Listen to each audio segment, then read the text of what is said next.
No niin, tervetuloa tänne SETT.fi:n puolelle. Me saatiin vihdoinkin täältä poimittua Sean D9 Plott, joka on nyt pikkasen ylienerginen, koska se on vetänyt hirveän määrän energiajuomaa ja on just castanut hyvän matsin. Sean, you just casted the whole DreamHack Summer 2011 Invitational AMD Sapphire Challenge. How are you feeling right now? I am actually on the sickest high of the whole event. You know, in those early days, it's all about conserving energy as a caster. I mean, it's 16-hour days. You get almost no breaks. All meals are eaten in between, just horking down as much rice as I can. And it's always weird because in this final series, I get so much adrenaline because I'm just as much a fanboy as I am a commentator. So I was so excited to see Huck manage to take the win. So now I'm probably going to be flying high for like 30 minutes and then I'm going to completely collapse and die. Awesome to hear. Now, we have a Finnish. You've been here in Sweden for like 3 days or something like that. How have you been liking this whole country and the people here? Well, it's weird. I always have a very odd lens when I come to these countries because I pretty much am devoted full time to doing the event. So when I arrived here, I don't really get to see a lot of the sights. I don't get to go out and eat a lot of the traditional meals except breakfast. Sweden has the most amazing breakfasts I've ever had, like the salami meat sandwiches, like the meatballs. Swedish meatballs are stupidly good. And every single meal, all Paul and I talked about is, man, I can't wait to go to bed and get up and eat those meatballs. Man, that's all we did. It's so good. But the most important thing for me is that culturally there's such a warm embrace of gaming, of it as a profession and as a hobby. DreamHack is just the greatest environment ever. I'm delighted to be here. And I'm actually going to a meet and greet in like 30 minutes. Going to say hi to everyone and be high-fiving until the wee hours of the morning. Awesome. Now, do you know about the rivalry between Finland and Sweden?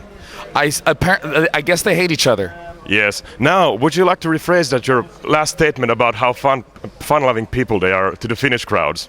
Oh man, all Paul and I talk about is how much we hate the Swedish breakfast. I mean, we literally take the meatballs and we throw them at people we don't like, maybe small animals, little girls that come there like, what are video games? We kick her in the head and just hit her in the eye with a meatball. That is what we think of Sweden, and really we're excited for the fact that yeah, Finland's great. Finland's so good. I've been thinking a lot. I understand they have cereal in Finland. Cereal, a staple diet of gamers. Oh, embracing gaming as well, man. We do our best. Now, there is some sort of rumor about you knowing a lot about masturbation stories with you and your brother on forums. Is this correct? Well, I have been...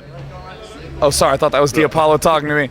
Well, I have been known to write those about 6 years ago, something I just put up offhandedly to be funny.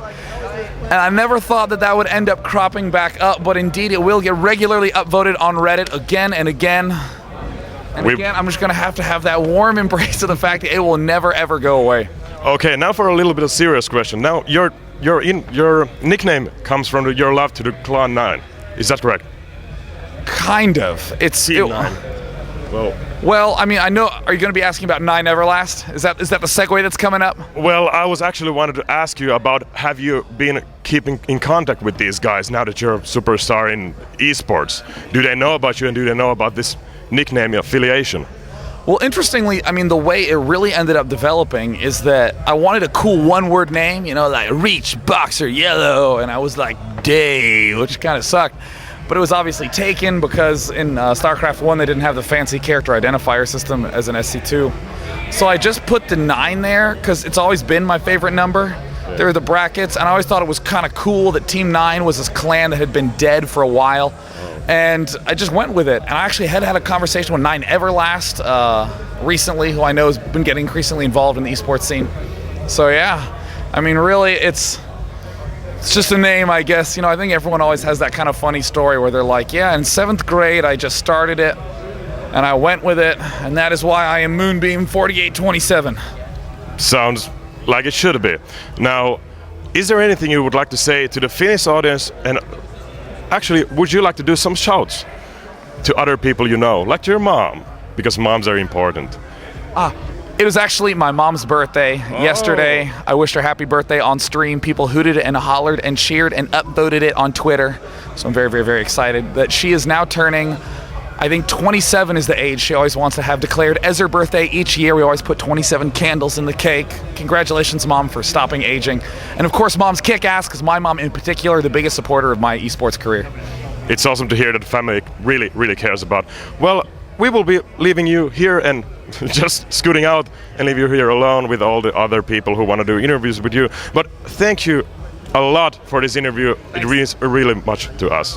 Cheers! Bye, Finland!